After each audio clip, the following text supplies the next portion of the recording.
आज नई वाचा के फसह का मेमना मसीह अनसंग हूँ इस उपदेश शीर्षक के साथ आइए हम मानव जाति को बचाने के लिए शरीर में पृथ्वी पर आए परमेश्वर के बारे में अध्ययन करने का कुछ समय ले। जब यीशु मसीह 2000 वर्ष पहले पृथ्वी पर आए थे तब उन्होंने कहा, सामरिया में और पृथ्वी की छोर तक मेरे गवाह बनो और मेरी साक्षी दो। इसलिए हमें बाइबल की भविष्यवाणियों के अनुसार आने वाले परमेश्वर के बारे में गवाही देनी और प्रचार करना चाहिए। आइए हम सभी मानव जाति को यह जानने देकर कि परमेश्वर इस पृथ्वी पर आ चुके हैं, उनकी अगुवाई उद्धार में करे। अब तक हमने परमेश्वर के बारे में कई भविष्यवाणियों का अध्ययन किया है जो इस पवित्र आत्मा के युग में आते हैं। हालांकि हमें उनके गवाह के रूप में अपने मिशन को पूरा करते हुए दुनिया भर के लोगों को उनकी गवाही भी देनी चाहिए। सबसे पहले हमें यह समझने की जरूरत है कि 2000 वर्ष पहले यीशु ने जब उद्धार का सत्य सिखाया था तब कैसी स्थिति थी। सिर्फ तभी हमें महसूस होगा कि हम आज वैसी ही स्थिति में हैं। जब यीशु 2000 वर्ष पहले आए थे तो यहूदी परमेश्वर की उत्सुकता से प्रतीक्षा कर रहे थे। उन्होंने सोचा परमेश्वर निश्चित रूप से आएंगे और रोमन साम्राज्य को पूरी तरह से हरा देंगे जो हमारे ऊपर अत्याचार, पीड़ा और उत्पीड़न कर रहा है। इस उम्मीद के साथ वे बेसब्री से मसीह के आने का इंतजार कर रहे थे। हालांकि जब परमेश्वर आखिरकार प्रकट हुए तो उन्होंने उन्हें नहीं पहचाना। चूंकि उन्होंने उन्हें नहीं पहचाना तो वे उन्हें ग्रहण नहीं कर सके। यीशु ने सीधे उन्हें गवाही दी कि वह स्वयं मसीह है। हालांकि उन्होंने उन पर पथराव करने की कोशिश की क्योंकि उनके पास मसीहा के बारे में एक अलग अवधारणा थी और अंत में वे उन्हें क्रूस पर भी चढ़ाने के लिए आगे बढ़े। उसी तरह इस युग में यदि हम परमेश्वर को सही तरह से नहीं जानते तो हम भी अपने आप को यहूदियों के समान परमेश्वर का विरोध करते हुए पाएंगे जिन्होंने इस तरह दुष्ट शब्द कहे, उसका लहू हम पर और हमारी संतान पर हो। इस स्थिति पर एक बार फिर से विचार करते हुए हमें खुद से पूछना चाहिए कि जब परमेश्वर पवित्र आत्मा के युग में आएंगे तो वह कैसे आएंगे और वह चिन्ह क्या होगा जिसके द्वारा हम उन्हें पहचान सकते हैं और ग्रहण कर सकते हैं। आइए हम बाइबल की शिक्षाओं के द्वारा इसका जवाब खोजें। यूहन्ना अध्याय 5 आयत 39। तुम पवित्र शास्त्र में ढूंढते हो क्योंकि समझते हो कि उसमें अनंत जीवन तुम्हें मिलता है और यह वही है जो मेरी गवाही देता है। फिर भी तुम जीवन पाने के लिए मेरे पास आना नहीं चाहते। यीशु ने बाइबल के द्वारा मसीह को पहचानने का तरीका समझाया जो पृथ्वी पर अनंत जीवन देने के लिए आते हैं। उन्होंने कहा, क्योंकि बाइबल मेरी गवाही देती है तो तुम्हें बाइबल की सभी भविष्यवाणियों पर सावधानी से ध्यान देना चाहिए और उन्हें सही ढंग से समझना चाहिए ताकि तुम उस मसीह को ग्रहण कर सको जो आए हैं। मैं अनंत जीवन देने आया, फिर भी तुम जीवन पाने के लिए मेरे पास आना नहीं चाहते। उन्होंने आने से इनकार किया क्योंकि उनके पास मसीह के बारे में अपनी खुद की अवधारणा थी। सभी लोगों, केवल जब हम बाइबल की भविष्यवाणियों के द्वारा मसीह को समझने की कोशिश करते हैं तो हम उन्हें सही तरीके से पहचान और ग्रहण कर सकते हैं। इस तथ्य को महसूस करके आइए हम नई वाचा के फसह का मेमना मसीह अनसंग शीर्षक के विषय का अध्ययन करें। सबसे पहले आइए हम जानें कि परमेश्वर पृथ्वी पर क्यों आए। यूहन्ना अध्याय 10 आयत 10। चोर किसी और काम के लिए नहीं परंतु केवल चोरी करने और घात करने और नष्ट करने को आता है। मैं इसलिए आया कि वे जीवन पाए और बहुतायत से पाए। भेड़ के समान परमेश्वर के लोगों को क्या देने के लिए मसीह आए? वह उन्हें जीवन देने आए थे। मसीह जो जीवन देने के लिए आए थे, बाइबल में उन्हें फसह के मेमने के रूप में दर्शाया गया है। आइए हम देखें कि यह कहाँ लिखा गया है। पहला कुरिन्थियों अध्याय 5 आयत 7। पुराना खमीर निकालकर अपने आप को शुद्ध करो कि नया गूंदा हुआ आटा बन जाओ, ताकि तुम अख़मीरी हो। क्योंकि मसीह कौन है? हमारा भी फसह जो मसीह है बलिदान हुआ है। इसलिए आओ हम उत्सव में आनंद मनावे। दूसरे संस्करण में यह लिखा है, आइए हम हमारा फसह मनाएं। हमारे फसह का मेमना कौन है? क्योंकि हमारा भी फसह जो मसीह है बलिदान हुआ है। इसलिए आओ हम उत्सव में, दूसरे शब्दों में फसह में आनंद मनावे। न तो पुराने खमीर से और न बुराई और दुष्टता के खमीर से, परंतु सीधाई और सच्चाई की अख़मीरी रोटी से। यह कहता है, आओ हम अख़मीरी रोटी से उत्सव में आनंद मनावे। मसीह हमें जीवन देने के लिए फसह के मेमने के रूप में आए। निर्गमन अध्याय 12 में लिखा गया है कि फसह के मेमने का मांस आग में भूंजकर खाना और उसका लहू द्वार के दोनों आलंगों और चौखट के सिरे पर लगाना। फिर जब वह जीवन देने आए, तो परमेश्वर फसह के मेमने के रूप में क्यों बलिदान हुए? पहला कुरिन्थियों अध्याय 5 में फसह के मेमने के रूप में यीशु के आने के कारण पर जोर दिया गया है। आइए हम यूहन्ना अध्याय 6 को देखकर समझे कि फसह का मेमना और जीवन एक दूसरे से कैसे संबंधित है। इन दो चीजों के बीच के संबंध को देखकर हम परमेश्वर को खोजने में और परमेश्वर के करीब आने में सक्षम होंगे जो इस पृथ्वी पर आए हैं। आइए हम आयत 45 देखें। भविष्यद्वक्ताओं के लेखों में यह लिखा है, वे सब परमेश्वर की ओर से सिखाए हुए होंगे। जिस किसी ने पिता से सुना और सीखा है, वह मेरे पास आता है। यह नहीं कि किसी ने पिता को देखा है, परंतु जो परमेश्वर की ओर से है, केवल उसी ने पिता को देखा है। मैं तुमसे सच सच कहता हूं कि जो कोई विश्वास करता है, उसी का क्या है? अनंत जीवन उसी का है। जीवन की रोटी मैं हूं। यह विश्वास करने का मतलब क्या है? जो विश्वास करता है कि मैं जीवन की रोटी हूं, अनंत जीवन उसी का है। आयत 49, तुम्हारे बाप दादों ने जंगल में मन्ना खाया और मर गए। यह वह रोटी है जो स्वर्ग से उतरती है, ताकि मनुष्य उसमें से खाए और न मरे। जीवन की रोटी जो स्वर्ग से उतरी मैं हूं। यदि कोई इस रोटी में से खाए तो सर्वदा जीवित रहेगा, और जो रोटी मैं जगत के जीवन के लिए दूंगा वह मेरा मांस है। यह वह दृश्य है जब यीशु ने जीवन की व्यवस्था स्थापित की। आइए हम आयत 52 के साथ जारी रहे। इस पर यहूदी यह कहकर आपस में झगड़ने लगे, यह मनुष्य कैसे हमें अपना मांस खाने को दे सकता है?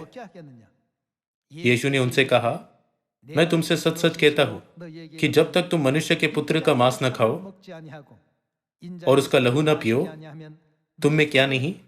मैं तुम्हें जीवन देने के लिए आया, लेकिन जब तक तुम मेरा मांस न खाओ और मेरा लहू न पियो, तुम में जीवन नहीं। आयत 54, जो मेरा मांस खाता और मेरा लहू पीता है, किस प्रकार का जीवन उसी का है? अनंत जीवन उसी का है, और मैं उसे अंतिम दिन फिर जिला उठाऊंगा।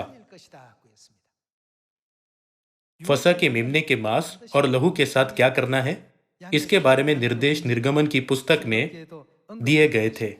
क्योंकि यीशु फसह के मेमने के रूप में आए, तो उन्होंने यूहन्ना अध्याय 6 में अपने मांस और लहू के बारे में क्या निर्देश दिए? उन्होंने हमसे अपना मांस खाने और अपना लहू पीने को कहा। फिर यीशु ने हमें अपना मांस और लहू देने के लिए कौन सी व्यवस्था स्थापित की? आइए हम मत्ती अध्याय 26 पर जाए। मत्ती अध्याय 26 आयत 17। अख़मीरी रोटी के पर्व के पहले दिन चेले यीशु के पास आकर पूछने लगे, तू कहा चाहता है कि हम तेरे लिए फसह खाने की तैयारी करें? उसने कहा, नगर में अमुक व्यक्ति के पास जाकर उससे कहो गुरु कहता है कि मेरा समय निकट है, मैं अपने चेलों के साथ तेरे यहाँ पर्व मनाऊंगा। हम इस दृश्य से बहुत परिचित हैं। आयत 26 कहता है, जब वे खा रहे थे तो यीशु ने रोटी ली और आशीष मांगकर तोड़ी और चेलों को देकर कहा, लो, खाओ, यह क्या है? यह मेरी देह है। इस तरह यीशु ने चेलों को फसह की रोटी दी। आयत 27, फिर उसने कटोरा लेकर धन्यवाद किया।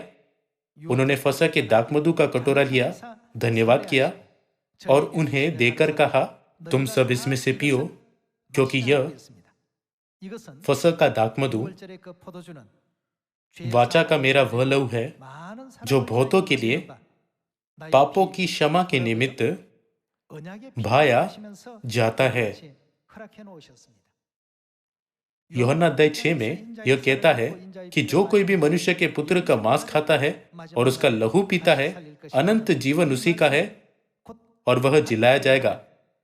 क्या इसका मतलब यह नहीं है कि यीशु उन लोगों को अनंत जीवन देंगे जो फसह की रोटी खाते हैं और फसह का दाखमधु पीते हैं? यदि हम फसह की रोटी और दाखमधु नहीं खाते हैं तो हम में क्या नहीं है? यीशु मसीह ने स्पष्ट रूप से कहा, तुम में जीवन नहीं है। यह जीवन की व्यवस्था और सिद्धांत है जिसे यीशु ने तब स्थापित किया था जब वह 2000 वर्ष पहले आए थे। इसी कारण यह सत्य हम सभी के लिए बहुत बहुमूल्य है। परमेश्वर की वाचा के बिना न तो हम न ही कोई और पापों की क्षमा प्राप्त कर सकता है। इसे सीधे शब्दों में कहे तो क्या इसका मतलब यह नहीं है कि अनंत स्वर्ग के राज्य में लौटने के लिए हमारे पास कोई और मार्ग नहीं है? जो मनुष्य के पुत्र का मांस खाता है और उसका लहू पीता है, अनंत जीवन उसी का है। ये वचन तब पूरे हुए जब मसीह ने पृथ्वी पर जीवन की बहुत महत्वपूर्ण व्यवस्था स्थापित की। मसीह ने कहा, जो लोग फसह की रोटी खाते हैं और फसह का दाखमधु पीते हैं, वे वह लोग हैं जो मेरा मांस खाते हैं और मेरा लहू पीते हैं, और उनके पास अनंत जीवन है। जबकि जो लोग फसह नहीं खाते हैं, उनमें जीवन नहीं है। अनंत जीवन प्राप्त करने के लिए तुम्हें इस पर विश्वास करना चाहिए। यीशु ने फसह को नई वाचा के रूप में दर्शाते हुए हमें इस सत्य के प्रति जागरूक किया। आइए हम लूका अध्याय 22 आयत 7 के साथ जारी रहे। तब अख़मीरी रोटी के पर्व का दिन आया, जिसमें फसह का मेमना बलि करना आवश्यक था। यीशु ने पतरस और यूहन्ना को यह कहकर भेजा, जाकर हमारे खाने के लिए फसह तैयार करो। उन्होंने उससे पूछा, तू कहाँ चाहता है कि हम इसे तैयार करें? उसने उनसे कहा, देखो, नगर में प्रवेश करते ही एक मनुष्य जल का घड़ा उठाए हुए तुम्हें मिलेगा। जिस घर में वह जाए तुम उसके पीछे चले जाना और उस घर के स्वामी से कहना, गुरु तुझसे कहता है कि वह पौनशाला कहाँ है जिसमें मैं अपने चेलों के साथ फसह खाऊं। वह तुम्हें एक सजी सजाई बड़ी अटारी दिखा देगा, वही तैयारी करना। उन्होंने जाकर जैसा उसने उनसे कहा था वैसा ही पाया और फसह तैयार किया। जब घड़ी आ पहुंची, दूसरे शब्दों में जब फसह की घड़ी आ पहुंची, तो वह प्रेरितों के साथ भोजन करने बैठा और उसने उनसे कहा, मुझे बड़ी लालसा थी कि दुख भोगने से पहले यह फसह तुम्हारे साथ खाओ। यीशु को फसह खाने की बड़ी लालसा होने का कुछ कारण होगा। आइए हम आयत 19 में इसका कारण देखें। फिर उसने रोटी ली और धन्यवाद करके तोड़ी और उनको यह कहते हुए दी, यह मेरी देह है। हम इसे मत्ती अध्याय 26 में भी देख सकते हैं। यह मेरी देह है जो तुम्हारे लिए दी जाती है, मेरे स्मरण के लिए यही किया करो। इसी रीति से उसने भोजन के बाद कटोरा भी यह कहते हुए दिया। यह कहते समय क्या उनके हाथ में फसह के दाखमधु का कटोरा नहीं था? यह कटोरा मेरे उस लहू में जो तुम्हारे लिए बहाया जाता है, नई वाचा है। मत्ती रचित सुसमाचार में यह लिखा है, यह वाचा का मेरा वह लहू है जो बहुतों के लिए पापों की क्षमा के निमित्त बहाया जाता है। लूका रचित सुसमाचार में यीशु ने फसह को नई वाचा के रूप में संक्षेप में कहते हुए कहा, यह कटोरा मेरे लहू में नई वाचा है। इस तरह परमेश्वर आए और फसह के मेमने की भविष्यवाणी को पूरा किया। फसह की रात को उन्होंने फसह की रोटी और दाखमधु को अपने मांस और लहू से दर्शाते हुए नई वाचा की स्थापना की। नई वाचा के द्वारा परमेश्वर बहुत से लोगों को क्या आशीष देते हैं? क्या यह पापों की क्षमा की आशीष नहीं है? परमेश्वर हमें इस वाचा के द्वारा अनंत जीवन भी देते हैं। वह एकमात्र कौन है जो इस वाचा को स्थापित कर सकते हैं? वह केवल परमेश्वर है। चाहे कोई बाइबल की 66 पुस्तकों का ईमानदारी से अध्ययन करते हैं, तो इसका मतलब यह नहीं है कि वे नई वाचा को स्थापित कर सकते हैं। यह केवल स्वयं परमेश्वर द्वारा ही किया जा सकता है। 2000 वर्ष पहले यीशु ने मरकुस के ऊपरी कमरे में नई वाचा की स्थापना की। त्रिएक के अनुसार यीशु कौन है? यशायाह अध्याय 9 आयत 6 में लिखा है, एक बालक उत्पन्न हुआ, हमें एक पुत्र दिया गया है और प्रभुता उसके कांधे पर होगी और उसका नाम अद्भुत युक्ति करने वाला पराक्रमी परमेश्वर, अनंत काल का कौन है? पिता। दूसरे शब्दों में, नई वाचा वो वाचा है जिसे केवल परमेश्वर ही स्थापित कर सकते हैं। इसलिए नई वाचा का फसह एक महत्वपूर्ण चिन्ह है जो परमेश्वर की पहचान को प्रकट करता है। इस मामले के बारे में आइए हम यिर्मयाह अध्याय 31 का आयत 31 देखें। फिर यहोवा की यह भी वाणी है, सुन, ऐसे दिन आने वाले हैं जब मैं इज़राइल और यहूदा के घरानों से नई वाचा बांधूंगा। यहां मैं क्या यहोवा परमेश्वर को नहीं दर्शाता? परमेश्वर ने कहा, मैं इज़राइल और यहूदा के घरानों से नई वाचा बांधूंगा। यीशु के आने और नई वाचा की स्थापना करने से लगभग 700 वर्ष पहले परमेश्वर ने पहले से ही अपने नबी यिर्मयाह के द्वारा इस घटना की भविष्यवाणी की। परमेश्वर ने हमें बताया कि उन्हें स्वयं ही नई वाचा स्थापित करनी चाहिए। यह कुछ ऐसा नहीं है जो एक राहगीर, एक राजा या किसी देश का मंत्री स्थापित कर सकता है। तो परमेश्वर ने कहा कि वह स्वयं इज़राइल और यहूदा के घरानों से नई वाचा बांधेंगे। अब आइए हम आयत 32 में नई वाचा की एक और विशेषता देखें। वह उस वाचा के समान न होगी जो मैंने उनके पुरखाओं से उस समय बांधी थी जब मैं उनका हाथ पकड़कर उन्हें मिस्र देश से निकाल लाया, क्योंकि यद्यपि मैं उनका पति था तो भी उन्होंने मेरी वह वाचा तोड़ डाली। परंतु जो वाचा मैं उन दिनों के बाद इज़राइल के घराने से बांधूंगा वह यह है, मैं अपनी व्यवस्था उनके मन में समवाऊंगा और उसे उनके हृदय पर लिखूंगा और मैं उनका परमेश्वर ठहरूंगा और वे मेरी प्रजा ठहरेंगे। यहोवा की यह वाणी है। तब उन्हें फिर एक दूसरे से यह न कहना पड़ेगा कि यहोवा को जानो, क्योंकि यहोवा की यह वाणी है, छोटे से लेकर बड़े तक सब के सब मेरा ज्ञान रखेंगे, क्योंकि मैं उनका अधर्म क्षमा करूंगा और उनका पाप फिर स्मरण न करूंगा। यदि हम नई वाचा मनाएं तो परमेश्वर हमसे क्या दूर करेंगे?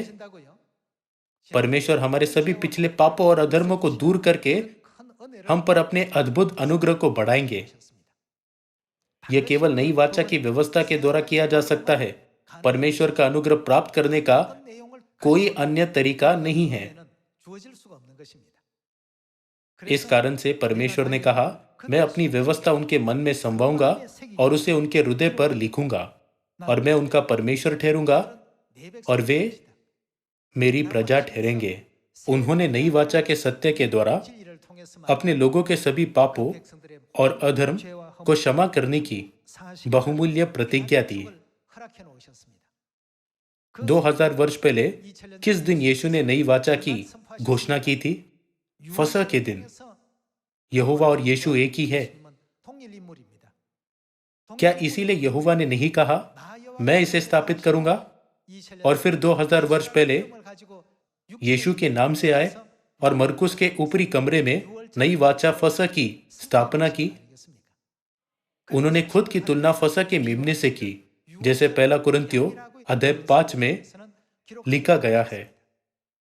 आज इसका अध्ययन करके यदि परमेश्वर भविष्यवाणी के अनुसार इस पृथ्वी पर आते हैं तो वह कैसे आएंगे और किस सत्य के साथ प्रकट होंगे।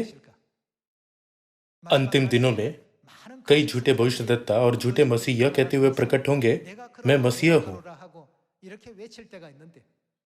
तब हम परमेश्वर के लोग किस चिन्ह से सच्चे परमेश्वर की पहचान करने में सक्षम होंगे।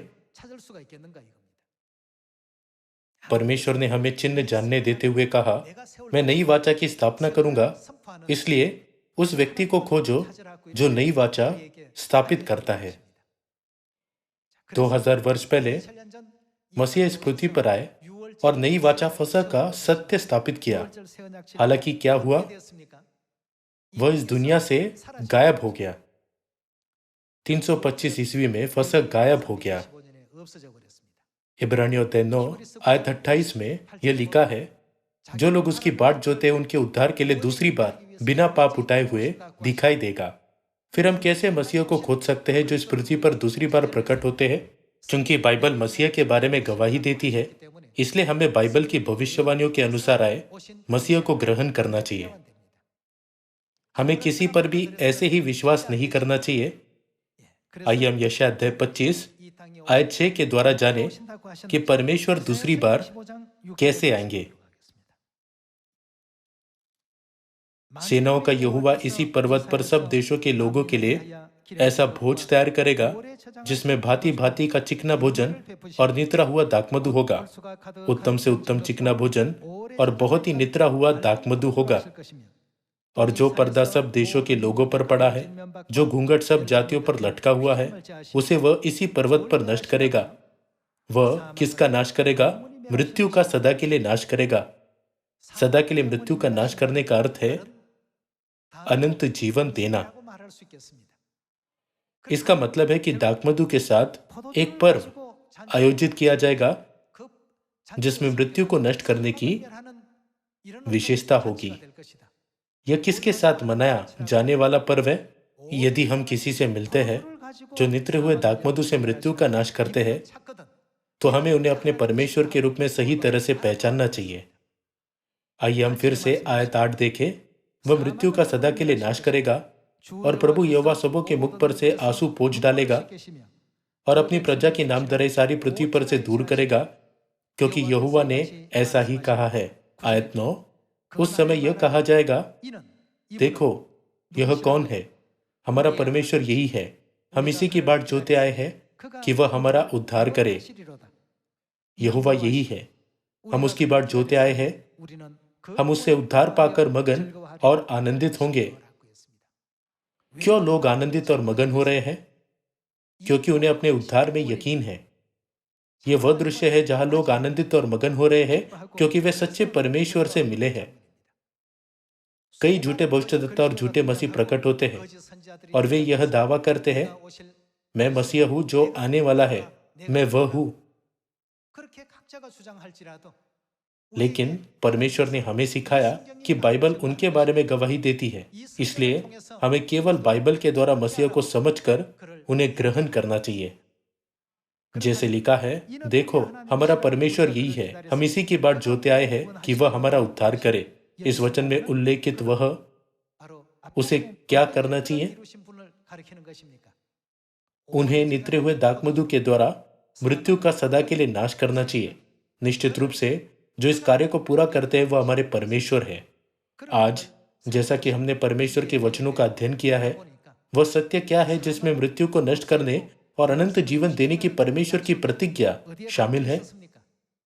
यह सब नई वाचा के फसह में निहित है। वह कौन है जो नई वाचा फसह की स्थापना करेंगे? नबियों ने गवाही दी कि परमेश्वर स्वयं इसे स्थापित करेंगे। चूंकि यह एक ऐसा कार्य है जिसे केवल परमेश्वर पूरा कर सकते हैं, तो उन्होंने कहा, यदि कोई प्रकट होकर इस काम को पूरा करता है तो जान लो कि वह मैं हूं। यह विश्वास करो कि वह मैं ही हूं जिसने स्वर्ग और पृथ्वी की सृष्टि की और जो मानव जाति को जीवन देता है। यह ऐसे शब्द है जिन्हें परमेश्वर ने नई वाचा के फसह के सत्य को घोषित करते समय कहा। मसीह जो दूसरी बार आते हैं वही होने चाहिए। जो नई वाचा फसा के सत्य के द्वारा पापों की क्षमा और उद्धार की घोषणा करते हैं। तब किसने हमें फसा के सत्य के द्वारा उद्धार का अनुग्रह प्रदान करते हुए अनंत जीवन दिया? इसी कारण से हम परमेश्वर अनसंग पर दूसरी बार आए मसीह के रूप में दृढ़ता से विश्वास करते हैं। हम अंधाधुंध विश्वास नहीं करते। यीशु ने कहा, यह बाइबल मेरी गवाही देती है। हम उन्हें कैसे पहचानते हैं? यह केवल बाइबल के द्वारा है। यदि कोई नई वाचा फसा के सत्य की घोषणा करता है, तो जान लो और विश्वास करो कि वह मैं हूं। यही वह बात है जो परमेश्वर ने हमें सिखाई है, और इस कारण से हम इस युग में मसीह अनसंग पर हमारे परमेश्वर के रूप में विश्वास करते हैं। बाइबल के वचन पूरी तरह से सत्य है, इसलिए हमें उन पर विश्वास करना चाहिए। जहां भी मसीह जो मेमना है हमारी अगुवाई करते हैं, आइए हम सही तरह से उनकी शिक्षाओं का पालन करें ताकि हम उद्धार प्राप्त कर सके और स्वर्ग के अनंत राज्य में प्रवेश कर सके। आपका बहुत बहुत धन्यवाद।